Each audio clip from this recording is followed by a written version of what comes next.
अस्सलाम वालेकुम नाज़रीन, प्रोग्राम ओपिनियन में अली काजी में भली कार आऊँ यासिर अहमद मूंखे स्टूडियो में जॉइन कन था सीनियर तज्ज़ियाकार अली काजी साहब। वेलकम अली साहब। Thank you Yasir. अली साहब, जहांगीर तरीन वारो मसलो असां पाण बि ॿ टे चकर ॻाल्हाए चुका आहियूं। जहांगीर तरीन वारो मसलो हल थींदे नज़र नथो अचे। जहांगीर तरीन साहब अॼु बि कोर्ट में प्रेज़ेंट थिया। उन्हनि जो चवणु उते त मूंसां गॾु 40 ॼणा क़ौमी ऐं पंजाब असेंबली जा मेंबर्स मूंसां गॾु आहिनि। हुननि जो चवणु त कुझु दोस्तनि मां हुकूमती कमेटी सां मुलाक़ात कोन कंदुमि। कुझु दोस्तनि असांखे यकीनदारी कराई आहे त प्राइम मिनिस्टर साहिब सां मुलाक़ात थींदी, त असां मुलाक़ात जेका करणी हूंदी उहा प्राइम मिनिस्टर साहिब सां कंदासीं। ऐं हुनजी हिकिड़ी ॻाल्हि करणु त चई थधियूं हवाऊं इस्लामाबाद खां हली वञनि त कुझु इत्मीनान थियो आहे असांखे। ॾिसो, जहांगीर तरीन साहब जे हवाले सां ई मीडिया में त ख़बरूं आयूं पे, को चए पियो 30 मेंबर गॾु अथसि, को 35, को 40। पर जहांगीर तरीन साहब पंहिंजे वातां चयो आहे त 40 मेंबर मूंसां गॾु आहिनि। हाणे जहांगीर तरीन सां गॾनि सां छा मुराद आहे? यानी छा इहो हिकिड़ो धड़ो तस्लीम कजे, इहो PTI जे अंदरि हिकिड़ो फॉर्वर्ड ब्लॉक तस्वर कजे जेको तरीन ग्रुप जे नाले सां हाणे थी वियो आहे। अच्छा, हाणे इन में ॻाल्हि इहा आहे त जेको जहांगीर तरीन साहिब जो नैरेटिव आहे या मौक़ुफ़ आहे त हुन सां ज़्यादती थिए पई। इमरान ख़ान जे वेझो कुझु माण्हू आहिनि जेके हुनखे मिसलीड कनि पिया। उनजे मथां ई शुगर माफ़िया ऐं शुगर इहो जेको कार्टेल ठहियलु आहे, इहे सभु जेके इल्ज़ामात आहिनि इहे बेबुनियाद आहिनि। इन करे असां वज़ीर आज़म खे सां ॻाल्हाईंदासीं। हाणे मूंखे आउं इहो सोचियां थो, अवल त मुंहिंजो ख़्यालु आहे त अगरि मुलाक़ात थी बि वई त इहे दूरियूं ऐं जेके अंदरि रंजिशूं आहिनि जहांगीर तरीन ऐं इमरान ख़ान जे अंदरि, जंहिंजो सबबु ख़ुदा कारण छा आहे, मूंखे अञा ताईं को उनजो कारण सम्झ नथो अचे, न ई के ॿिए खे सम्झ में अचे थो त आख़िर इमरान ख़ान ऐं जहांगीर तरीन जे दरमियान अहिड़ो छा नज़रियाती इख़्तिलाफ़ थी वियो आहे जो एतिरी दूरियूं थी वयूं आहिनि। चलो हीउ किसो त जेको आहे शुगर वारो, हीउ त हींअर 6-8 महीननि जो आहे न। जहांगीर तरीन खां त इमरान ख़ान खे पाशीरो थी 1.5-2 साल थी विया। त हू छा सबबु आहे? त कुझु हल्कनि जो ख़्यालु आहे त हू सबबु जेको बि आहे उहो ज़ाती नौइयत आहे, उहो सियासी या नज़रियाती न आहे। ख़ैर, उन ॻाल्हि खे छॾियूं था त हाणे ख़ुदा ख़बर ॿिन्ही दरमियान इख़्तिलाफ़ छा आहे। हाणे अगरि पाण तसवर कयूं, सो मूं चयो पियो त अगरि हीअ मुलाक़ात थी बि वई त हिन सां भले ज़ाहिरी तरह ही खीर खंड थी वञनि, हीअ दिलिया ॻाल्हि न वेंदी हाणे ॿिन्ही जे विच। सो सवाल इहो तसवर कयूं त भई जहांगीर तरीन साहिब जो ग्रुप वञी मिलियो इमरान ख़ान सां। अवल त छा जहांगीर तरीन सां इमरान ख़ान हुन ग्रुप में मुलाक़ात कंदो, जहांगीर तरीन सां 1-to-1 मुलाक़ात कंदो, या मुर्गो जहांगीर तरीन सां मुलाक़ात न कंदो, संदसि ग्रुप सां मुलाक़ात कंदो? टिनी सूरतनि में ॻाल्हियूं छा थी रही हूंदियूं? ॻाल्हियूं इहे थी रही हूंदियूं त भई जहांगीर तरीन बेक़सूर आहे, हिन जे ख़िलाफ़ जेके ही केसिस आहिनि इहे बदनीयती या ग़लति फ़हमी जे बुनियाद ते दाख़िल थियल आहिनि। ठीकु, इमरान ख़ान साहिब की ॻाल्हि सम्झ में अची वई। मिसाल मफ़रूज़े ते हिकिड़ो सीन पाण ड्रामे जो सीन सोचियूं पिया त हाणे छा कंदो इमरान ख़ान साहिब? फ़ोन खणी चवंदो डायरेक्टर जनरल FIA के, DG FIA के, बाबा तरीन साहब की मुझे बात समझ में आ गई है, इनका नाम केसिस से हटा दे। हाँ त पोइ हू चवंदा त भई हू सॼी जेका कमीशन ठही, शुगर कमीशन, उनजी रिपोर्टनि जो छा थींदो? यानी उते हिते बादशाह सलामत वारा कमु थी विया। त फ़ोन खणी चइबो त बाबा हिनखे ॿधी छॾियो, हिनखे छॾे ॾियो। त पोइ हुनजा जेके पॉलिटिकल रिपरकशन्स हूंदा, सियासी हुनजा जेके मुज़मरात निकिरंदा ऐं पवंदा इमरान ख़ान साहिब जे हुन बयानीअ ते, त जनाब एहतसाब में को पंहिंजो परायो न थींदो आहे, सभिनी खे हिकु नज़र सां ॾिसबो, उहो छा थींदो? सो हिन मुलाक़ात जेकी ॻाल्हियूं हलनि थियूं त इमरान ख़ान साहिब ऐं जहांगीर तरीन साहिब जे विच में मुलाक़ात थी वेंदी न थींदी, आउं त सम्झी न पियो सघां। त मुलाक़ात थी बि वई त उनजो हासिल छा निकिरणो आहे? हीउ को सियासी या नज़रियाती मामिलो खणी त वञनि कोन पिया। अच्छा, हुननि जो ग्रुप वियो अगरि जहांगीर तरीन साहिब जे हामी 40 मेंबरनि जो, त हू पंहिंजे पार्टी जे चेयरमैन सां जेको इमरान ख़ान आहे उनखे मुखातिब थी चई रहिया हूंदा त तव्हां ज़्यादती पिया कयो असांजे लीडर जहांगीर तरीन सां। त पोइ लीडर हिननि 40 माण्हुनि जो जहांगीर तरीन थियो, इमरान ख़ान न थियो। अच्छा, इमरान ख़ान बि हुननि खे हीअं करे ॾिसंदो त आहियो मुंहिंजी पार्टी जा, मूं वटि जेको मूंसां केस विढ़ण आया आहियो मुंहिंजो मुखालिफ़ जो, त तव्हांखे त बचू बाद में ॾिसी वठंदसि। सो ॻाल्हि इहा आहे त हीउ हिकिड़ो हाणे हिकिड़ो वक़्ती किसो आहे, जेतिरो बि हाणे हलणो आहे। पर जहांगीर तरीन फैक्टर जेको आहे PTI सरकार लाइ हाणे उहो ई हिकिड़ो निड़ी में फाथल शइ आहे जीअं हुननि लाइ फॉरेन फंडिंग केस PTI जी निड़ी में फाथल आहे, न उगला जाए न निगला जाए। जी हाँ ठीकु आहे। सभु कॉलर सां गॾु मोहम्मद अली पंवर मीरपुर ख़ास मां। जी पंवर साहब, छा सवाल हूंदो? अली साहब जो सवाल आहे त शहबाज शरीफ़ जी ज़मानत थी त शहबाज शरीफ़ ॿाहिरि अची विया त हाणे वरी जहांगीर तरीन जो नंबर आहे इहो अंदरि वेंदो त ईअं थींदो छा? ठीकु आहे साईं, ठीकु आहे। पंवर साहब चए थो हिकिड़ो न हिकिड़ो अंदरि हुजे। कहिड़ी ॻाल्हि थी त शहबाज शरीफ़ अची वियो आहे त हाणे जहांगीर तरीन जो नंबर आहे। सो पंवर साहब तव्हांखे हिकिड़ो न हिकिड़ो अंदरि छो खपे? ॻाल्हि पाण में ठहे कोन थी। ठीकु आहे सर। PDM दबाव ॾिनो, काफ़ी हद ताईं दबाव ॾिनो, जॾहिं जलसा कराया, सभु कुझु कयो, उन्हनि इस्तीफ़ाउनि जी ॻाल्हियूं कयूं, PDM काफ़ी पंहिंजो प्रेशर विधो त पर PDM को खड़तेल न कढी सघी। जहांगीर तरीन साहब प्रेशर विधो आहे 40 मेंबरनि सां गॾु, जहांगीर तरीन साहब जी नज़र अचे थो त खड़तेल निकिरी सघे थो। सही ॾिसो, छाकाणि त जहांगीर तरीन साहब खे जिथां असांजे इक़्तिदारी सियासत में जिथां हिमायत हुजणु खपे उतां बि हिमायत आहे, यानी सगारनि हल्कनि पारां। ऐं 40 पार्लियामेंटेरियन यार, जी हा, उहे PTI जा। क़ौमी असेंबली में PTI सरकार बीठल ई 7 मेंबरनि ते आहे। जी हा, ऐं पंजाब में बि 4-5 मेंबरनि ते बीठल आहे। सो जहांगीर तरीन अगरि वञी नवाज़ लीग सां ई सिर्फ़ु हथु मिलाए त कमु छा चवंदा आहिनि, टिकली थींदो, छा चवंदा आहिनि, किटली थी वेंदो। हमेशह कंफ्यूज थींदो आहे, टिकली आहे किटली आहे। सो कमु पूरो थी वेंदो। ठीकु आहे। इन करे हुनजो प्रेशर अचणु बिल्कुलु फितरी ॻाल्हि आहे। पोइ साहब माना ईअं सम्झिजे त PDM जेको करणु निकिती न करे सघी, जहांगीर तरीन साहब जेको करणु चाहिनि पिया, मतिलबु चवणु चाहिनि पिया, उहो बि मुश्किल नज़र अचे थो पियो। जहांगीर तरीन साहब सेटिंग कंदे नज़र अचनि था पिया, PDM हुकूमत ड्राए कोन सघी। त इमरान ख़ान साहब जो जेका ग्लू तसवर कयो वेंदो, जेको इमरान ख़ान साहब जी सरकार खे बीहारे वेठा, उहो ग्लू अञा ताईं बरक़रार आहे। डेफिनेटली आहे। ॾिसो, ही जेको जीअं पीपल्स पार्टी एक्ट करे PDM खे सफ़ा काफ़ी हद ताईं जेको आहे न्यूट्रलाइज़ करे छॾियो, या हुनजो सॼो जेको मोमेंटम ठहियलु हो उहो सॼो पूरो करे छॾियऊं। ऐं नथो चाहियां त पीपल्स पार्टी कंहिंजे चवण ते कयो हूंदो, उन्हनि जा पंहिंजी सियासी मुफ़ादात इन ॻाल्हि में हूंदा त हीअ ॻाल्हि ईअं थिए। लेकिन हासिलु मतिलबु इहो ई निकितो त PDM फ़िलहालु त हिकिड़ी जीअं मूं उन ज़माने में हिकिड़ो लफ़्ज़ इस्तेमालु कयुमि पिए त हीअ फ़िलहालु त लॻे थो त हिकिड़ी डॉर्मेंट थी वई आहे, हिकिड़ी गैर फ़ाल तंज़ीम थियल आहे। तव्हांखे यादि हूंदो, मां इहो ई बार बार चयो पियो त PDM मौजूदु आहे, पर हाणे हिकिड़ी गैर फ़ाल तंज़ीम तौरु आहे।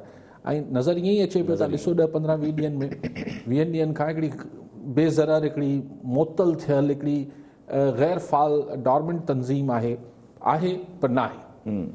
हुनजो अमल दख़ल नज़र न पियो अचे। सो उन में पॉलिटिकल इलाही सारा हिकिड़े वक़्त में गेम्स हली रहिया हुजनि था। चइबो आहे त चेस जी रांदि में तव्हां जेका पहिरियों मोहरो हलाईंदा आहियो त तव्हां वटि अॻे 10 चालनि जो तख़मीनो हुजणु खपे त ॿियो माण्हू छा चाल हलंदो या हुनजे जवाब में छा हलंदसि। सो ही इक़्तिदारी चेस बोर्ड आहे, पावर पॉलिटिक्स जी शतरंज जी हिकिड़ी आहे बोर्ड आहे। इन में मुख़्तलिफ़ चालूं मुख़्तलिफ़ धुरियूं हिकिड़े ई वक़्त में इलाही सारे चाल हली रहिया हुजनि था। सो जहांगीर तरीन is one of the moves. ठीकु आहे सभु। अच्छा, अगरि PDM टुटी, पीपल्स पार्टी अलॻि थी, मौलाना फज़ल रहमान बि जेका हीअ जेको TLP वारो मसइलो थियो, हुन में MMA सां गॾु जेको आहे उहो हड़ताल जो न पंहिंजो हुन सपोर्ट कई उन्हनि खे, TLP वारनि खे, जन पंहिंजो जेको उन्हनि जॾहिं हड़ताल जो पंहिंजा जा मुफ्ती मुनीब रहमान जॾहिं हड़ताल जो अनाउंस कयो हुयो त मौलाना फज़ल रहमान होॾे हलिया विया। PMLN जेका आहे उहा ॼण सम्झी वञे थो अकेली सम्झी वञे थी, छो जो अॼु बि नज़र आयो त सेनेट जी स्टैंडिंग कमेटी जो जेको मामिलो आहे उन में अपोजिशन लीडर ऐं leader of the house meeting घुराई हुई, जंहिंमें मीटिंग करणी हुई। मुसद्दिक़ मलिक साहब खे बि घुरायो PMLN जे तरफ़ां। मुसद्दिक़ मलिक साहब हुते वेही मोटी आया, उन्हनि खे चयो वियो त भई तव्हांजी मीटिंग में ज़रूरत न आहे, हू पाण ई डिसाइड करे तव्हांखे ॿुधाए छॾींदा। बड़ी नवाज़ लीग के ज़ाहिर सेनेट में त हाणे डबल जेपर्डी आहे त हिकिड़े पासे लीडर ऑफ हाउस त ज़ाहिर PTI आहे, चेयरमैन बि PTI आहे, ऐं जेको लीडर ऑफ अपोजिशन सरकारी तरह नॉमिनेटेड आहे यूसुफ रज़ा गिलानी साहब आहे, उहो बि ज़ाहिर उहो वर्किंग रिलेशनशिप चाहे थो चेयरमैन सेनेट सां। त नवाज़ लीग ज़ाहिर फ़िलहालु त निधड़की आहे सेनेट जे अंदरि। फिर वोट जे मामले में नवाज़ लीग वटि पावरफुल आहे अञा। हाँ, लेकिन वोट सेनेट जे वोटनि में पाण ॾिसी वरितो आहे, सेनेट जा वोट कीअं फिरनि था आख़िरी मिनट ते। उहो सो फ़िलहालु मतिलबु कुझु मसइलो पैदा नथो करे सघे सेनेट हिकिड़ी इन करे उनखे लाइटली वठनि पिया। ठीकु आहे साहिबु शाहिद खकन अब्बासी वारो जेको मसइलो हुयो उन ते बि शाहिद खकन अब्बासी साहिब जे तव्हां ॻाल्हि कई त शायदि हू डिफेंड करण जी कोशिशि पिया कनि, हू रहंदो आर्ग्यू करण जी कोशिशि पिया कनि जेका उन्हनि कयो सेनेट में, जेको उन्हनि जा जेके लफ़्ज़ हुया। कल्ह अॼु बि उन्हनि बयानु ॾिनो त भई मां जेका माफ़ी वठंदुमि सो हिकु अलाह खां माफ़ी वठंदुमि, बाक़ी मां कंहिंखे ॿिए खां माफ़ी न वठंदुमि। न ज़ाहिर माफ़ी ऐं पनाह त अलाह खां घुरणु खपे, लेकिन दुनियावी हिसाब सां बि अगरि को कंहिंसां ग़लति करे थो, ज़्यादती करे थो, बदतमीज़ी करे थो त इंसान खां बि वॾनि खां माण्हू बुज़ुर्गनि खां बि माफ़ी वठंदो आहे। पोइ इहा त का अजीब ॻाल्हि न थी। ठीकु आहे माण्हू हथु न टंगे, लेकिन अगरि कंहिंसां ज़ाती दानिस्तगी या नादानिस्तगी में ऐं कंहिंसां ज़ाती नंढे खां ज़ाती करे छॾियां त पोइ मूंखे जॾहिं अहसासु थिए त मूंखे हुनखां माफ़ी त वठणु खपे। हिन में को बुरी ॻाल्हि त न आहे। त ख़ाकान अब्बासी साहिबु अलाए कहिड़ी लॉजिक ॿुधाए पियो, लेकिन अगरि ख़ाकान अब्बासी साहिबु चए थो त हुन जो इहो चवणु त आउं जूतो कढी तोखे हणंदुसि, स्पीकर खे इहो चवणु, अगरि ख़ाकान अब्बासी साहिबु हिन जुमिले खे कंहिं बि रीति जस्टिफाई करे सघे थो त भले न माफ़ी वठे, पर इहा तव्हां जस्टिफाई त नथा करे सघो। जस्टिफाइड आहे ई न उहे। ठीकु आहे, स्पीकर त कहिड़े हुकूमती दौर में स्पीकर अणधुरियो हूंदो आहे, इहा चवण जी ॻाल्हि आहे। इहा ब्रिटिश पार्लियामेंट में ही यूरोप वोरोप में थींदो आहे।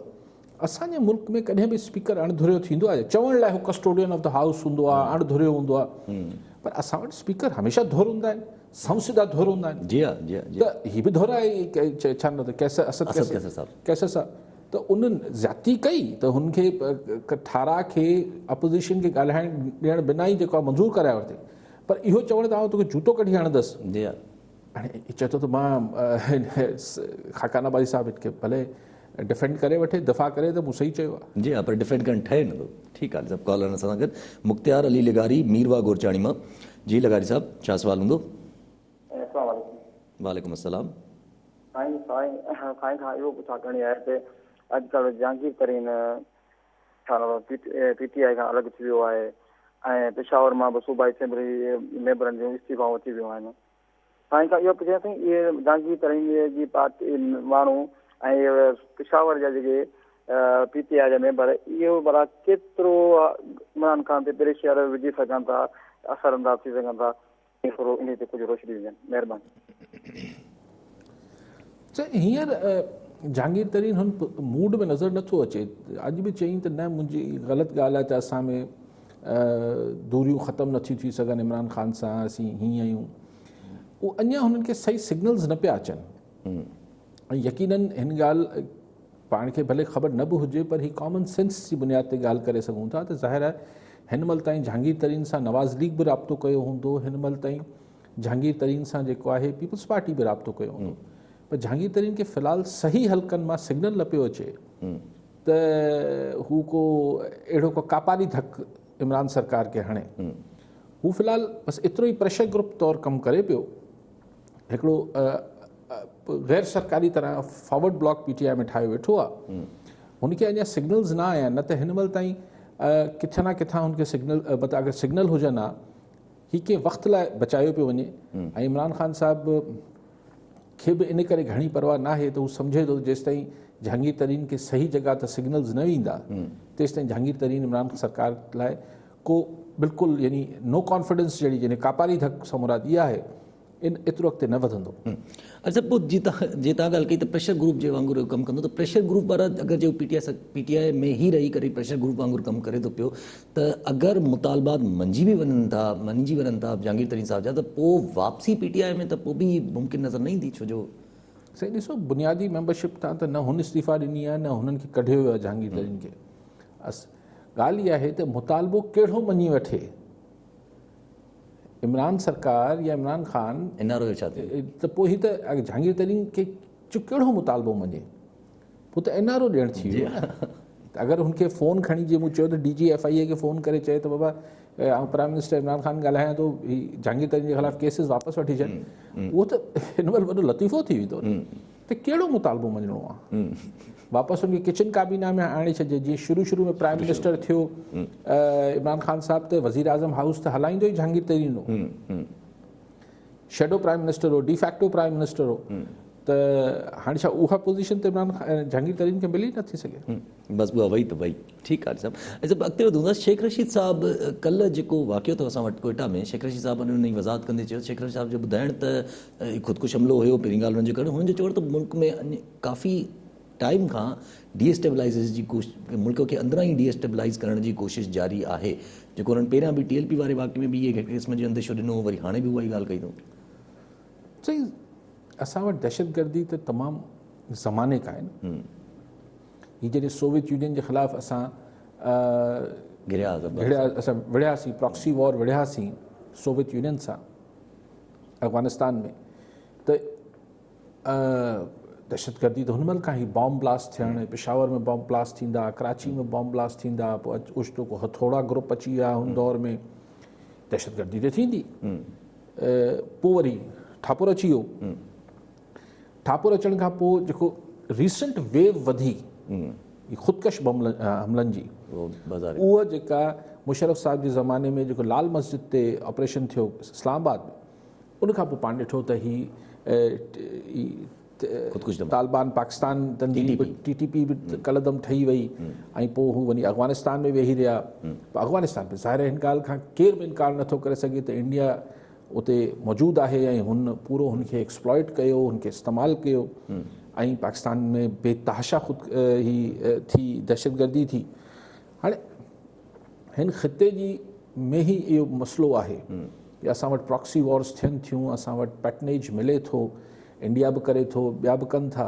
अफ़गानिस्तान हिकिड़ो मिली वियो आहे, हिकिड़ो ग्राउंड मिली वियो आहे, प्ले ग्राउंड मिलियल आहे, हुनमें मुख़्तलिफ़ फोर्सिस पंहिंजा हुनमें कमु आणीनि थियूं हुन ग्राउंड खे। सो लेकिन बहरहाल असां वटि काफ़ी घटिजी वई हुई दहशतगर्दी, ख़ुदा ख़ैर करे। कल्ह ॾाढो अफ़सोसनाक ही सानियो थियो बलूचिस्तान में। ठीकु आहे सर। ऐं सभु के सवाल कयो शेख रशीद साहब खां एहसान अहसन जे बारे में, जेके हितां पेशावर मां चइजे त मुबैना तौर ते ग़ाइब थी विया, उन्हनि जी जेल मां हलिया विया, अलाए काॾे, वरी पोइ तुर्की में किथे में रिपोर्ट्स आयूं त उहो किथे उते आहिनि। उहो सवाल कयो एहसान अहसन बारे में त शेख रशीद साहब खां त उहो छा आहे, किथे आहिनि, छा आहे, छा उन्हनि जो थींदो। त शेख रशीद साहब जो चवणु त यार ये बहुत हसास मामले हैं, ऐसे सवाल ना किया करें। तो यार यासिर साहब ये हसास मामले आप मुझसे क्यों पूछ रहे हैं यार? जब वजीर दाखिला के पर जल रहे हैं इस सवाल का जवाब देने के लिए, तो हम किस खेत की मूली हैं यार? आप हमसे ये सवाल क्यों कर रहे हैं? ऐसे सवालात, खबरदार ऐसे सवालात नहीं करते। आगे बढ़िए। ठीक है साहब। साईं भी सवाल किया शहबाज शरीफ के बारे में, तो शहबाज शरीफ साहब की ज़मानत फाइनली ज़मानत जेका है वो शहबाज शरीफ साहब जी थी वई, रिहाई चवनि था सुभाणे ताईं मुतविका आहे। मरी नवाज़ साहब चवण त शहबाज शरीफ साहब जी ग़लती इहा ई आहे, जॾहिं बि हुनखे जेल में रखियो वियो त उहो नवाज़ शरीफ साहब सां वफ़ादारी कई। इहा ॻाल्हि त ठीकु आहे न। शहबाज शरीफ ते प्रेशर जेको आहे, हाणे ॿ थ्योरीज़ हुयूं शहबाज शरीफ जे जेल में वञण जूं। हिकिड़ी थ्योरी त इहा ई हुई त भई हुनखे प्रेशर में आणिजे त जीअं हू भाउ मां हथु कढे ऐं शेख रशीद जी अगथी पूरी थिए त मुस्लिम लीग शीन ठही वञे। मूं उन महिल बि तव्हांखे गुज़ारिश कई पई त मूंखे नथो लॻे, फ़िलहालु ईअं थियो बि न आहे। अॼु बि संदसि पुटु हमज़ा शहबाज़ बि इहा ॻाल्हि कई त नवाज़ शरीफ ऐं शहबाज शरीफ की क़यादत में मुल्क की ख़िदमत जारी रखेंगे। माना हू बि चए थो ताया जी की बि और अब्बा जी की बि। सो हींअर जिन्हनि खे बि ख़ुशि आहे। हाणे नवाज़ शहबाज जी हिकिड़ी थ्योरी आहे कि शहबाज पाण बि अंदरि वञणु चाहियो पिए, छाकाणि त हू ई PDM VDM अहिड़ी सियासत करण जे इरादो ई न पियो रखे। तव्हां कॉलर आहिनि त ॻाल्हाईंदा? कॉलर आहिनि, मोदी था अचूं। अली अकबर नोड़ी थरपारकर मां। जी नोड़ी साहब, छा सवाल हूंदो? अस्सलाम वालेकुम। वालेकुम अस्सलाम। मुंहिंजो अली कादी साहब में इहो सुवाल आहे त PDM वारा हींअर इजलास कोठाए रहिया आहिनि, जंहिंमें अवामी नेशनल पार्टी ऐं पीपल्स पार्टी खे दावत बि कोन ॾिनी आहे, ऐं गॾोगॾु ईद उल फितर खां पोइ लॉन्ग मार्च जो सोचनि पिया। छा इन्हनि ॿिन्हिनि पार्टियुनि खां सवाइ हिननि जो लॉन्ग मार्च कामयाब थी सघे थो? गवर्नमेंट जे मथां प्रेशर विझी सघनि था? के PDM जो ठीकु उहो साईं हिन ॻाल्हि खे जेको हिकिड़ी बयानु आया आहिनि, अञा को फ़ैसिलो त न आयो आहे त की ईद खां पोइ लॉन्ग मार्च कंदा PDM वारा। हिकिड़ो अख़बार ख़बरूं हलनि थियूं मीडिया में, पर अञा को ऐलान त नोड़ी साहब थियो कोन्हे। पर अगरि इन ॻाल्हि खे ईअं मञी वठूं मफ़रूज़े तौर ते त हीउ लॉन्ग मार्च जो ऐलान कनि था, साईं चए थो त पीपल्स पार्टी ऐं ANP जी वॾी पार्टियुनि खां सवाइ थी सघंदो लॉन्ग मार्च। आउं सम्झां त लॉन्ग मार्च लाइ त तव्हांखे स्ट्रीट पावर खपे, तव्हांखे कारकुन खपनि, काडर्स खपनि। उहो अॻु में बि इहो कमु जेको आहे JUIF खे करिणो हो, पंजाब में नवाज़ लीग खे करिणो हो, जेके GT रोड जेको इस्लामाबाद सां जुड़ियल आहे।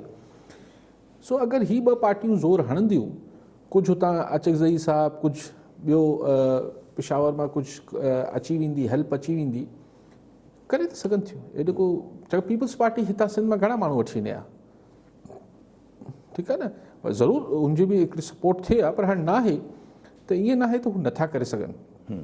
ही ॿ पार्टियूं गॾिजी स्पेशली JUIF ऐं नून लीग माण्हू त कठा करे सघनि था इस्लामाबाद। अच्छा, पोइ माण्हू बि इकट्ठा करे सघनि था। अगरि जे बची बि विया त पीपल्स पार्टी त इहो चई वेठी आहे त असां पार्लियामेंट खे सिक्योर कंदासीं अगरि कोई अहिड़ी जहिड़ो 2014 में, त पोइ वरी पीपल्स पार्टी लाइ अञा हिकिड़ो ॾुखियो मौक़ो हूंदो त अगरि लॉन्ग मार्च थिए पई ऐं लॉन्ग मार्च खां पोइ धरणो थिए थो इस्लाम पार्लियामेंट जे साम्हूं ऐं वाक़ई में ठीकु ठाकु माण्हू 1 सवा लख माण्हू अची वञनि था, त पोइ पीपल्स पार्टी लाइ वॾो ॾुखियो वक़्तु अची वेंदो, मोड़ अची वेंदो। छाकाणि पीपल्स पार्टी बि लॉन्ग मार्च ऐं धरणे जी त हिमायत कई हुई, हुनजी मुखालिफ़ त कोन हुई, हू त इस्तीफ़ान जी मुखालिफ़ हुई। त पोइ जॾहिं अहिड़ो मौक़ो अची वेंदो त पोइ पीपल्स पार्टी अगरि पार्लियामेंट जे अंदरि वेही चए थी त न असीं इमरान ख़ान हुकूमत सां गॾु आहियूं, छाकाणि त असीं पार्लियामेंट खे इस्तीफ़ान ॾे नथा खणी वञणु चाहियूं, ॾुखियो कमु हूंदो पीपल्स पार्टी लाइ। ऐं उन महिल सो पीपल्स पार्टी लाइ अगरि हिननि अहिड़े एतिरे अॻिते विया, हींअर हुननि को ऐलान न कयो आहे, तंहिंजे करे ही मफ़रूज़ो आहे। अञा त ॾिसंदी मुंहिंजे ख़्याल आहे नवाज़ लीग ऐं JUIF बि ॾिसंदा त हींअर मौसम आहे या न आहे इहो करण जो। ठीकु आहे सर। अच्छा, छाकाणि त शहबाज शरीफ़ जी त पाण ॻाल्हि कई पे, शहबाज शरीफ़ साहिबु ॿाहिरि अची चुको हूंदो। शहबाज शरीफ़ साहिबु मुफ़ाहमत, संगसात, मोहबत शोबत सां हलण वारो माण्हू आहे। हाणे हिते जेको कई कुझु माण्हुनि जो ख़्यालु आहे त जेका चाचे भाइटी जे विच में हिकिड़ो थोरो मसइलो थींदो, छाकाणि मरियम नवाज़ गुज़िरियल साल सवा खां नवाज़ लीग जा सभु फेस हू ठहियलु आहे, सभु फ़ैसिला हू पई करे। हाणे चाचे जे साम्हूं छा ॻाल्हाईंदी, हू हिकिड़ो एग्रेसिव मोड रखणु चाहे थी। हाणे उते चाचे भाइटी जे दरमियान मरियम ऐं शहबाज शरीफ़ जे दरमियान जेको वर्किंग रिलेशनशिप आहे उहो बहरहाल हिकिड़ो ट्रिकी हूंदो। ऐं उते शहबाज शरीफ़ खे पंहिंजी मुदबर जेको तदब्बर सां बि कमु वठिणो पवंदो ऐं मरियम साहिबा खे बि ॾिसणो पवंदो त बहरहाल हुनजो एतिरो ईगो हर्ट न कनि, अञा एतिरी मजरूर न करे पंहिंजे चाचे जी जो पोइ गुंजाइश न रहे। अरे मुफ़्त मशवरा आहिनि, उहो पाण बि सम्झंदा हूंदा। ठीकु आहे सभु कॉलर सां गॾु शेर मोहम्मद दल मीरपुर बठोरो मां। जी दल साहब, छा सवाल हूंदो? सर अभी काजी साहब का सवाल करना है तो सिंध में उड़ी सबब केतरा ॿार मर रहा है, सिंध हुकूमत सिर्फ कोरोना के ॻोल्हण में पूरी आहे, उड़ी त क़ाबिल इलाज मर रहा है, पोइ उन तरफ़ छो नथा कदम खयां वञनि? इन ते सरो काजी साहब ॻाल्हाए। ठीक है दल साहब। जी दल साहब, और भी ज़माने में गम है मोहब्बत के सिवा, कोरोना के सिवा ॿियूं खोड़ बीमारियूं आहिनि, उरड़ी बि आहे, कारी कामड़ जी बीमारी में माण्हू मरनि पिया, मुख़्तलिफ़ बीमारियूं आहिनि। सिंध सरकार खे करणु खपे, हाणे छो न पई करे उहो सरकार खे ख़बर हूंदी आहे। ठीकु आहे सर। जब शहबाज शरीफ़ जी पाण ॻाल्हि कयूं था त शहबाज शरीफ़ साहब खे जेके जहाँ रीज़न्स ॿुधाया त इन रीज़न्स जे करे थी सघे थो त किथे जेल में विधो वियो हुजे या बंदि कयो वियो हुजे, त रीज़न्स पूरा थी विया आहिनि? न, पोइ हासिलु कुझु न थियो। ॾिसो त असां वटि त ईअं ई थींदो आहे न, असां वटि अज़म्पशन्स ते किसो हले थो। मिसाल 2018 जी इलेक्शन, 2018 जी इलेक्शन्स जा रिज़ल्ट जेको स्क्रिप्ट लिखियो वियो हो उन जा इहे रिज़ल्ट न हुआ। पर छा थियो? छाकाणि त उन में अज़्यूम इहो कयो वियो हो, अज़म्पशन इहा हुई, अज़्यूम खे सिंधी में छा चवंदा आहिनि, इहो ख़्यालु कयो वियो, तसवुरु कयो वियो हो त नवाज़ शरीफ़ इलेक्शन खां पहिरीं, छाकाणि कि सज़ा अची वई आहे, हू इलेक्शन खां पहिरीं मुल्क में न ईंदो। ठीकु आहे, नवाज़ शरीफ़ सभिनी खे सरप्राइज़ ॾिनो ऐं धीउ सां गॾु अची जेल हलियो वियो। जी हा, इलेक्शन थी। त हाणे जिन्हनि स्क्रिप्ट लिखियो उन्हनि त इहो उन सीन हो ई कोन हुन में त नवाज़ शरीफ़ जी वापसी थियणी आहे। त कॾहिं कॾहिं असां वटि स्क्रिप्ट लिखिया वञनि था अज़म्पशन्स ते, पर ड्रामे जे स्क्रिप्ट ऐं रियल लाइफ ड्रामा में फ़र्क़ु इहो हुजे थो त ड्रामे में त एक्टर जेको आहे उहो पाबंद आहे स्क्रिप्ट ते हलण जो, उहो पंहिंजी मर्ज़ी नथो हलाए सघे। रियल लाइफ ड्रामा में फ़र्क़ु इहो हुजे थो, तव्हांजी स्क्रिप्ट लिखो था, तव्हां चवंदो यासिर ईंदो ऐं यासिर थोरी देरि खां हितां निकिरी वेंदो, यासिर नथो थिए। जी हा, त त हाणे त पोइ स्क्रिप्ट त ग़लति थी वई न जी हा। त जॾहिं स्क्रिप्ट जा सीन ग़लति थियनि था त पोइ उनजा नतीजा बि डिफरेंट निकिरी अचनि था। सो असांजे मुल्क में त ही थींदो रहियो आहे, कोई पहिरियों दफ़ो न पियो थिए। सो शहबाज शरीफ़ जे लाइ घणी उमेद ऐं तवका हुई त हुनखे प्राइम मिनिस्ट्री हू ऑफरूं थींदियूं, धमकाइण थींदो, न टुटो। जी हा, न टुटो। जी हा, जी हा, ठीकु आहे सभु। अच्छा, पाण पहिरां ॻाल्हि कईसि त जेको NA 249 जो इलेक्शन जेको 29 अप्रैल ते थियणो आहे, ख़बर न आहे त हाणे लॉकडाउन लॻे थो नथो लॻे कराची में ख़बर न आहे त लॉकडाउन लॻे थो नथो लॻे। अज़रा फज़ल पेचुओ जेके असांजे मिनिस्टर आहिनि, हेल्थ मिनिस्टर, उन्हनि जो बि अॼु चवणु त थी सघे थो त असां कराची में लॉकडाउन हणूं, अगरि जे पूरो न त कुझु इलाइक़नि खे बंदि कयूं, थी सघे थो असां इहो कयूं। कल्ह वरी MQM बि जेको आहे उहो पीपुल्स पार्टी जी ताईद कई आहे, पीपुल्स पार्टी जी जेका एप्लीकेशन इलेक्शन कमीशन खे वियल आहे त कोरोना जे करे पोस्टपोन कया वञनि, उनखे MQM बि सपोर्ट कयो, MQM पाकिस्तान। ऐं PSP वरी पाकिस्तान ज़मीन पार्टी जेका उहो नून लीग जे नैरेटिव खे सपोर्ट कयो आहे त न भई छो थियणु खपे। ॾिसो हाणे सुभाणे जुमो आहे, सुभाणे बकौल असद उमर जे के वॾा फ़ैसिला थींदा जंहिंमें वॾनि शहरनि खे लॉकडाउन करण जी ॻाल्हि थींदी।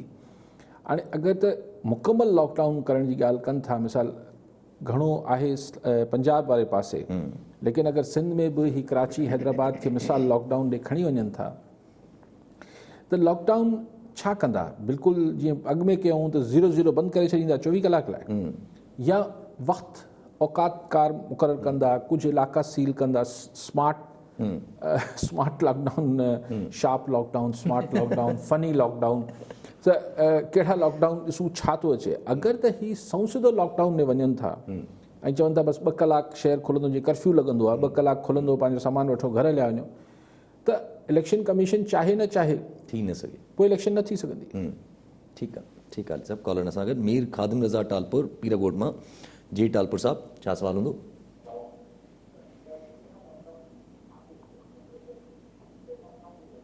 आवाज़ अचे थो टालपुर साहब?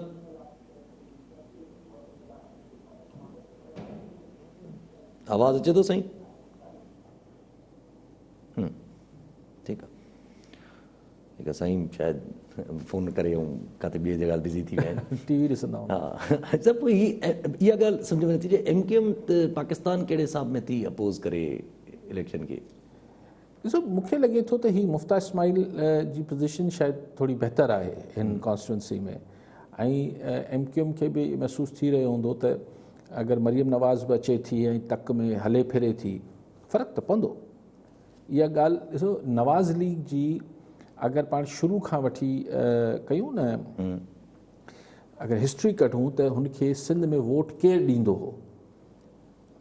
तव्हां फ़ोन ॿुधो पोइ पाण। पहिरियों कॉलर आहिनि, पोइ हिन ते अचूं था। मीर ख़ादिम रज़ा टालपुर पीरागोट मां। जी टालपुर साहब, छा सवाल हूंदो? अस्सलाम वालेकुम साईं। वालेकुम अस्सलाम। सर, अर्ज़ु इहो आहे त पहिरियों त हिकिड़ो हिन प्रोग्राम जे टाइमिंग्स जे लाइ थोरो इहो मसइलो त रोज़ा छोड़े थो, नमाज़ थिए थी, ॿियो टियों थिए थो, त हुन में इलाही टाइम थी थो वञे। प्रोग्राम में शामिलु थियण लाइ चंद मिंट था वञी पोयां बचनि जेको आहे सो। जी सो अस्सलाम वालेकुम। जी साईं, अर्ज़ु इहो आहे त पहिरियों त प्रोग्राम जे हिसाब सां इहो हुयो त टाइमिंग्स जो त रोज़ो छोड़े थो, नमाज़ थी थिए, ॿियो टियों थिए थो, त इन में इलाही टाइम गुज़री थो वञे। माना ईअं सम्झो त पोइ टाइम में वञी त माण्हू शामिलु थिए जेको आहे तमामु थोरे टाइम में। ठीकु आहे, कंसीडर कयूं अॻिते थी वञे टाइम, जेकॾहिं 8 खां 9 ताईं रमज़ान शरीफ़ प्रोग्रामिंग जो टाइम थिए त तमामु बहितर थी वेंदो। उन खां पोइ मुंहिंजो सुवाल हो काज़ी साहब खां त दुनिया जो जेको सिनारो ठहे पियो साईं, सिनारियो अमेरिका अफ़गानिस्तान मां निकिरणु पियो वञे जी, ऐं पंहिंजो अफ़गानिस्तान खे ख़ाली छॾियो पियो वञे, पाकिस्तान में शोरिश वधाई पई वञे, अमेरिका ऐं चाइना जो टेंशन वधंदो पियो वञे, उनजे मथां कोरोना जो बि प्रॉब्लम जेको आहे सो दुनिया जे हाणे ॾिसण में अचे पियो त वैक्सीन अचण खां पोइ बि हथनि मां निकिरंदो पियो वञे। हर हंधि तमामु असुली पंहिंजो ॻाल्हि वधंदी थी वञे। जीअं इंडिया में आहे, ॿियनि टियनि में आहे, इवन ऑक्सीजन गैस बि माना हुते पूरी करणु वॾो मसइलो थी वियो आहे सभिनी जे लाइ, वेंटिलेटर्स जे लाइ। ठीकु आहे, सवाल छा आहे? जी पूरो कयो साईं। सम्झो त हाणे आख़िरी साल आहे, चोथों साल शुरू थियण वारो आहे, उन खां पोइ इलेक्शन्स जे लाइ हर को पंहिंजी पार्टीज़ अची वेंदियूं, त हाणे दुनिया जो सिनारो बि ठहे पियो, पाकिस्तान खे बि हिते काउंटर कयो पियो वञे, त त काई साहब खां मां इहो पुछंदुसि त हाणे अफ़गानिस्तान में बि अमेरिका निकिरणु पियो वञे त पाकिस्तान खे त स्टेबिलिटी खपणु खपे नहीं कमज़ोर कयो पियो वञे ॾींहों ॾींहुं। ठीकु आहे ठीकु आहे साईं। डॉक्टर साहब टाइमिंग चेंज बहरहाल हर साल ई थिए थो सही, बसि पोइ हाणे में न त रिपीट में तव्हां ॾिसी वठो, न त हाणे त हू फैसिलिटी आहे यूट्यूब ते ॾिसी वठो जिथे। ॿी ॻाल्हि गुज़ारिश टालपू साहिबु कंदा साईं, तव्हां टीवी खे फॉलो कयो था, टीवी ऐं लाइव में को 15 सेकेंड जो फ़र्क़ु हुजे थो, तंहिंजे करे तव्हां फ़ोन ते ॻाल्हाए वठंदा कयो। टालपू साहिबु तव्हां जेके सॼो सिनारियो मंज़रकशी कई हाणे तमामु डिघो किस्सो आहे, पोइ हुन में तव्हां चाइना अमेरिका ऐं पर पाण सिर्फ़ु एतिरे इनमें हिन पोइ करोना बि तव्हां हिन सां गॾाए छॾियो। हिकिड़ी तव्हां वज़ाहत कयां त जिथे वैक्सीन थिए पई उते करोना न पियो वधे। बर्तानिया में वैक्सीनेशन थिए पई त हुते शरह घटि थी वई आहे, न हुजण जे बराबरि रही आहे। इसराइल ऑलमोस्ट फ्री थी वियो आहे, इज़राइल फ्री थी वियो आहे। हीअ जेको असां वटि त वैक्सीन ई कोन्हे न, इंडिया में वैक्सीनेशन न पई थिए ऐं पोइ ॿिया वेरिएंट्स बि अचनि पिया। सो इहो चवणु त वैक्सीनेशन खां बावजूदि करोना वधे पियो, पाकिस्तान में वैक्सीनेशन न हुजण जे बराबरि थी आहे ऐं अलाए शुक्र आहे त वरी पंहिंजी हालति इंडिया जहिड़ी न आहे। सो वैक्सीनेशन जिथे जिथे थिए पई, अमेरिका में थिए पई, उते तव्हां ॾिसो फॉल थिए पियो। सो इहो थोरो परसेप्शन तासुर ग़लति आहे हिन महिल ताईं। अच्छा, अफ़गानिस्तान में अमेरिकन ट्रूप्स विड्रॉ कंदा, ॾिसो हींअर ताज़ो टर्की में जेका समिट रखियल हुई उहा मुलतवी थी वई, छाकाणि अफ़गान तालिबान जेके आहिनि उहे उन्हनि चयो त न असीं नथा अचूं, छाकाणि असां सां वादो थियल हो त पहिरीं में हिते ट्रूप्स निकिरी वेंदा। माना हार्ड बॉल पिया खेॾनि, हिकिड़ो थोरो हाणे सम्झनि पिया अफ़गान तालिबान त असांजी थोरी ग्रिप आहे। मसइलो इहो वॾो आहे, अगरि अमेरिका 11 सितंबर खां पहिरीं निकिरी वञे थो ऐं तेसि ताईं अफ़गान तालिबान ऐं गनी काबुल हुकूमत, अशरफ गनी हुकूमत यानी नॉर्दर्न अलायंस, ट्रेडिशनल तरीक़े सां चवां त नॉर्दर्न अलायंस ऐं तालिबान जे विच में अगरि ठा न थियो त पोइ हिकिड़ी खून रेज़ी थियणी आहे, छाकाणि त पोइ तालिबान हिननि सां हिन खे रूट आउट करण जी कोशिशि कंदा। ग्राउंड ते उहो अच्छा, रूट आउट करण जी कोशिशि कंदा। जेको ट्रेडिशनली माज़ी में थींदो रिवायतनि असांजो लाड़ो वधीक जेको आहे उहो तालिबान में रहियो आहे। अशरफ गनी बि टियों ॾींहुं चयो त पाकिस्तान वटि हाणे आख़िरी हीउ वरी मौक़ो आहे त साबित करे त हू काबुल जो दोस्त आहे या न आहे। एक्चुअली काबुल जो दोस्ती जो सुवालु न आहे, हू चए पियो त हीउ जेको एंटी तालिबान फोर्सिस आहिनि उन्हनि जी ॻाल्हि पियो करे अशरफ गनी। सो अच्छा, हिन दफ़े थोरो फ़र्क़ु माज़ी खां सोवियत यूनियन वारे खां फ़र्क़ु इहो आहे त हिन दफ़े इंडिया बि हुते पंहिंजा कुझु न कुझु असरु ठाहियो वेठो आहे, त हिकिड़ो बैटल ग्राउंड ठहण जो ख़दशो आहे। अमेरिका शायदि इहो सोचे थो त भई जेसि ताईं अमेरिका जी ज़मीन खे अफ़गान सरज़मीन मां को ख़तरो न आहे त पंहिंजा पाण में ॼाणी अलाए केतिरा अफ्रीकन मुल्क आहिनि उनमें रोज़ माण्हू मरनि पिया, धुड़ पिया पाइनि, इन्हनि खे को माण्हुनि जी परवाह आहे छा अमेरिकन खे, धुड़ पिया पाइनि, सिर्फ़ु असां ॾे को मसइलो न कनि। सो पोइ असांजे दरमियान ऐं ज़ाहिर ॿिया जेके हाणे पावर्स आहिनि ख़िते में, चाइना बि आहे, इंडिया बि आहे, हाणे उन्हनि जे विच में हिकिड़ी चाइना या असीं त वेझा आहियूं, उहा हिकिड़ी रस्साकशी थींदी ऐं वरी तालिबान जेको आहे हाणे पीसफुली त मूंखे नथो लॻे, पोइ शायदि ॾंडे जे ज़ोर ते वापसि अची उते पंहिंजी हिकिड़ी ग्रिप मज़बूत करे वठंदा। सो उन में पाकिस्तान खे डिस्टेबलाइज़ करण या पाकिस्तान खे कमज़ोर करण जी कोशिशूं त ज़माने खां आहिनि। असांखे बि पंहिंजी सॼी फॉरेन पॉलिसी खे रिविज़िट करणु खपे ऐं शयुनि खे ॾिसणु खपे त असांजा जेके वक़्ती मुफ़ादात खां वधीक दाइमी मुफ़ादनि खे असांखे ॾिसणु खपे। ठीकु आहे सभु कॉल आहिनि असां गॾु। पीर बख़्श पपरी कोटड़ी मां। जी पपरी साहब, छा सुवाल हूंदो? अधिकारी खां हिकिड़ो सुवालु आहे। 13 महीननि खां स्कूल बंदि पिया आहिनि, पढ़ाई जे नाले का बि शइ कोन्हे, स्कूल बंदि, यूनिवर्सिटियूं बंदि, सिर्फ़ु ऑनलाइन क्लास हलाईंदा आहिनि यूनिवर्सिटियुनि में ऐं एग्ज़ाम्स वठंदा आहिनि फिज़िकल। छा फिज़िकल एग्ज़ाम दौरान कोरोना कोन हूंदी आहे? सिर्फ़ु पढ़ाई दौरान कोरोना ईंदी आहे? इन जे लाइ असां अधिकारी खां पुछंदासीं इन बारे में छा चवंदो। पढ़ाई शुरू सां तबाह थी वई आहे। सिंध हुकूमत जॾहिं तॾहिं इहो ई चवंदी आहे त असांखे ॿारनि जूं ज़िंदगियूं वधीक प्यारियूं आहिनि। मूंखे लॻे थो कोन कोरोना जे नाले का बि शइ कोन्हे। ॿार वेंदा आहिनि महीनो महीनो यूनिवर्सिटियुनि में एग्ज़ाम ॾेई फिज़िकल ॾेई ईंदा आहिनि, तॾहिं कोरोना न हूंदी आहे। सिर्फ़ु पढ़ाई दौरान कोरोना हूंदी आहे। इहो छा? ठीकु आहे पपरी साहब। पपरी साहब, हाणे इहो त महिरबानी करे न चओ त कोरोना टाइप का शइ न आहे, अलाए केतिरा लख माण्हू मरी विया आहिनि सॼे दुनिया में। का का शइ त आहे का न का शइ आहे इहे सफ़ा तव्हां हिनखे 0-0 न कयो। बाक़ी हीअ ॻाल्हि सही आहे पपली साहिब जी, त जॾहिं तव्हां पढ़ाई ऑनलाइन कयो था, जेका ज़ाहिर आहे असां वटि किथे इंटरनेट जी फैसिलिटीज़ ऐं हीअ सभु शयूं आहिनि कोन, त जॾहिं ऑनलाइन पढ़ाई कयो था त पोइ तव्हां फिज़िकल इम्तिहान कीअं था वठो, उहो बि तव्हांखे वर्चुअली वठणु खपे, एक्चुअल न वठणु खपे। हिते आउं साईं सां एग्री कयां थो, 13 महीननि खां त स्कूल न बंदि से, विच में खुलिया हुआ, वरी बंदि थी विया। करोना खे छा कजे पपली साहिब, तव्हांजी फ्रस्ट्रेशन बि ठीकु आहे, पर एतिरो आउं तव्हां सां इतफ़ाक़ कयां थो त अगरि तव्हां ॿारनि खे पढ़ायो ऑनलाइन आहे त पोइ फिज़िकल इम्तिहान न वठणु खपे। ठीकु आहे साहिबु। जब कॉलर हिते असां वटि फेसबुक ते सवाल आहे, गुल हसन शर साहिब जो, शहर जो नालो साईं आहे लिखियो, चवणो आहे त टंडो अलायार में पुलिस गर्दी जे बदतरीन वाक़े, जेको अॼु वाक़े में नज़र बदतरीन वाक़े खे ख़ुदकुशी जो रंग ॾियण जी कोशिशि कई वई, जॾहिं सभु फ़ैसिला थाणनि ते थींदा त पोइ अदालतनि जो कहिड़ो कमु? बिल्कुलु सही आहे।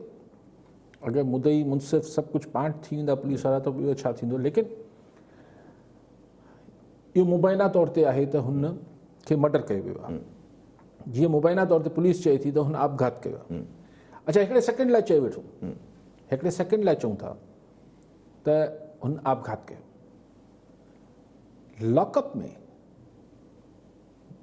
पेशेंट जी मिसाल हार्ट अटैक जे करे मरी वञे, पेशेंट कंहिंजी ज़िम्मेवारी कंहिं पेशेंट छा थो, हू जेको हिरासत में मुलज़िम आहे, मुलज़िम जेको मुजरिम त न आहे, मुलज़िम जेको आहे हू कंहिंजी ज़िम्मेवारी कंहिंजी आहे, हू महिमान कंहिंजो आहे, पुलिस जो आहे। पोइ तव्हांजे टॉर्चर जे करे मरी वञे, फिज़िकल टॉर्चर जे करे, तव्हांजे मेंटल टॉर्चर जे करे मरी वञे, तव्हांजी लापरवाही जे करे मरी वञे, कीअं हुनखे तव्हां आपघात करणु ॾिनो? हू को बंदि कमरो त कोन हो, सीखूं लॻल हुई, हू त हुन ज़ाहिर ईअं कीअं टंगियो आहे, का शइ रखी हूंदी, मतिलबु रसो वसो किथां आयो। सो इंतिहाई जेके असां वटि हर ॿिए ॾींहुं को न को अहिड़ो किसो पुलिस ब्रुटैलिटी जो अचे थो, ज़्यादती जो अचे थो, ऐं पुलिस जा करता धरता उनमें को बि चङाई या रिफॉर्म्स आणण लाइ पुलिस एक्चुअली पुलिसिंग जी अप्रोच चेंज करण जी ज़रूरत आहे। हाणे हिते इल्ज़ाम छा हो मूंखे ख़बर न आहे, त को छा मेनपुरी विकिणो कंदो हो, त अदा पोइ मेनपुरी विकिणो करण में ते हुन ख़ुदकशी छो करे वठंदो? अगरि हू घरेलू परेशानियुनि में हो त जेल में अची छो ख़ुदकशी कई? सो बकवास आहे यार, ज़ाती आहे। जी हा, जी हा, जी हा, का न का शइ त हूंदी जेका जीअं इंटाइज़ कयो आहे या हुनखे अगरि जे ख़ुदकुशी बि कई आहे त मजबूर कयो आहे की हिन खे शइ। अली साहिबु, नैब सिंध में अचे थी, या हिकिड़े क़िस्म जो रखी नज़र अचे थी पई, नैब पंहिंजूं तेज़ियूं वधाए थी पई, वरी थोरो पोइ ते थी वञे, वरी अॼु बि ॾिठोसि त नैब जेको आहे उहो पंहिंजो सिंध जी जेके ॿई वॾी यूनिवर्सिटियूं आहिनि, सिंध यूनिवर्सिटी ऐं मेरान यूनिवर्सिटी, हिननि जे VCs खे इंक्वायरी जी मंज़ूरी ॾेई छॾी आहे।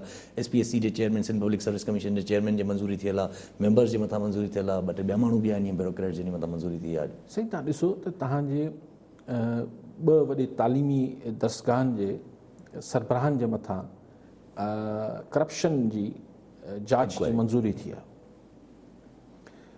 सिंध पब्लिक सर्विस कमीशन हिकिड़ो मोतबर इदारो, जी हा, जेको माण्हुनि खे मेरिट ते एम्प्लॉयमेंट ॾिए थो। ब्यूरोक्रेसी ते 16-17 कंदो आहे, 16-17 ग्रेड ताईं, हा ठीकु आहे।